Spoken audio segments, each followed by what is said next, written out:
ওপার বাংলার জনপ্রিয় অভিনেত্রী স্বস্তিকা মুখার্জি সিরিয়াল এবং সিনেমাতে অভিনয় করে দর্শকদের মন জয় করেছেন।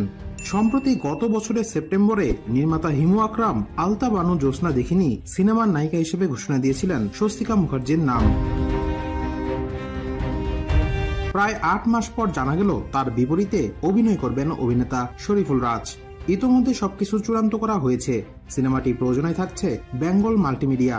সিনেমার বিষয়ে রাজ জানান, এখনো এই বিষয়ে কিছু বলতে চান না তিনি। এর আগে নির্মাতা হিমু আকরাম গণমাধ্যমকে জানিয়েছিলেন, গল্প দেখে মনে হয়েছে এই সিনেমায় একজন শক্তিশালী অভিনেতা প্রয়োজন, যেখানে এক চরিত্রে 3টি লুক থাকতে হবে। সেখান থেকে চরিত্র মেলানো কঠিন হয়ে গিয়েছিল।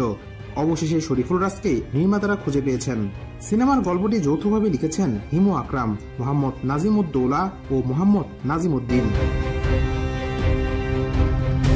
এদিকে সৈয়দপুর সুন্দরবন রাজেন্দ্রপুরের শালবনে মিস্টার ইয়াস গল্পের সিনেমাটির দৃশ্যধারণ হবে বলে জানা গেছে।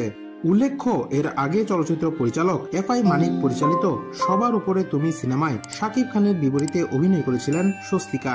আলতা বানু জ্যোৎস্না দেখেনি ছাড়াও স্বস্তিকা কামরুল হোসেন রিফাতের পরিচালনায় 111 নামের একটি সিনেমায় চুক্তিবদ্ধ হয়েছেন।